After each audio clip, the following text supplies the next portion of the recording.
किसी इस्लामी बहन का सवाल है कि मुझे डिप्रेशन बहुत है, इसका कोई रूहानी इलाज अता फरमा दीजिए। आइए पहले हम डिप्रेशन यानी ज़हनी दबाव के मुतालिक सुनते हैं कि ये क्या है, इसकी वजूहात क्या है, इसकी इलामात क्या है, फिर हम इसका रूहानी इलाज सुनते हैं।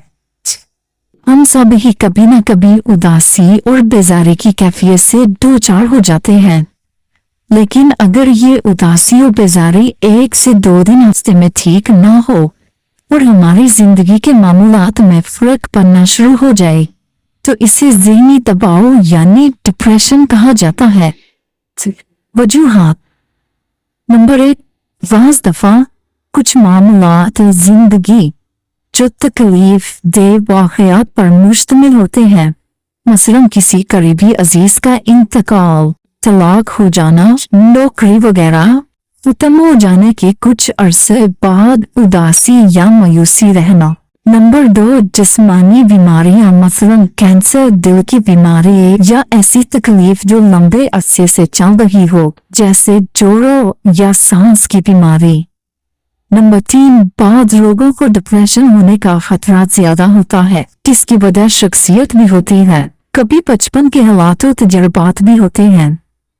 नंबर 4, ख़वातीन में मर्दों की निस्बत डिप्रेशन के ज्यादा इम्कानात या चांस होते हैं। डिप्रेशन की अलामत।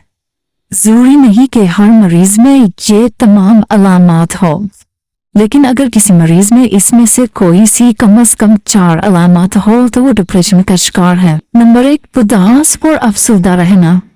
नंबर 2, जिन चीजों में पहले दिलचस्पी हो उनमें दिल ना लगना। नंबर 3, जिस्मानी थकावट और कमजोरी महसूस करना। नंबर 4, रोजमर्रा के कामों में तवज्जो ना दे पाना। नंबर 5, अपने आप को दूसरों से कमतर समझना या खुद एतमादी का कम हो जाना। नंबर 6, अपने आप को फजूल और नकारा समझना और माजी की छोटी छोटी बातों के लिए खुद को अल्फाम देते रहना। नंबर 7, मुस्तकबिल यानी फ्यूचर से मायूस हो जाना। नंबर 8, नींद खराब होना। नंबर 9, भूख ना लगना। नंबर 10, खुदकुशी के ख्यालात आना या खुदकुशी की कोशिश करना। इलाज। बाज़ दफा इतना शदीद डिप्रेशन हो जाता है कि इलाज के बगैर ठीक नहीं होता। जैसे और बीमारियों के मरीज हमदर्दी और इलाज के मुस्तहिक होते हैं, इसी तरह ये मरीज भी मदद के मुस्तहिक हैं, ना कि मजाक उड़ाने और तनकीद करने के।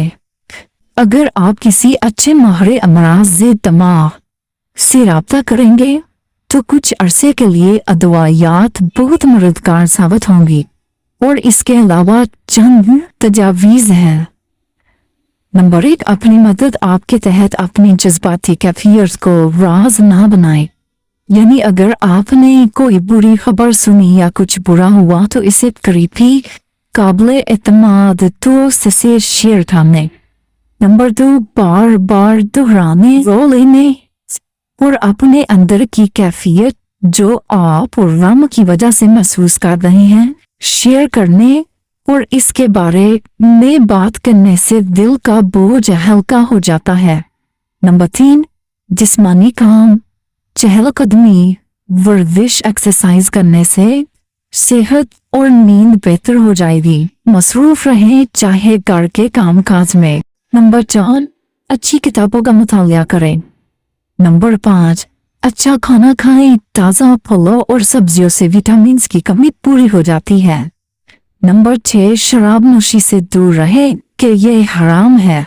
कुछ लोग समझते हैं कि शराब पीने से डिप्रेशन कम हो जाता है, लेकिन हकीकत में शराब नोशी से डिप्रेशन की शिद्दत ज्यादा हो जाती है। नंबर 7, अगर आपको अपने डिप्रेशन की वजह मालूम है तो इसको लिखिए और फिर खुद गौर कीजिए कि इसे कैसे हल किया जा सकता है, यानी इलाज भी लिखें।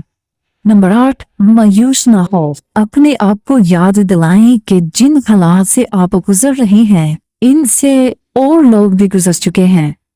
इससे आपका डिप्रेशन खत्म या कम हो जाएगा, चाहे आपको फौरन इसका एहसास ना हो। अल्लाह करीम अपने फजल करम से हमें डिप्रेशन और दीगर अमराज से महफूज फरमाए। अपना रुख कामयाबी के सूरज की तरफ कीजिए, नाकामी के सारे साए पीछे रह जाएंगे। आइए अब इसका रूहानी इलाज भी सुनते हैं। डिप्रेशन के लिए वुजू भी मुफीद है। बाज़ आदमी गलबा हो जाता है, इंशाल्लाह वुजू करने से भी बेहतरी आएगी। और रोजाना 7 मरतबा सूरतुल फातिहा पढ़े और अव्वल आखिर एक बार दुरूद शरीफ पढ़ ले, पानी पर दम करके पिया करे। अल्लाह करेगा तो ठीक हो जाएंगे इंशाअल्लाह।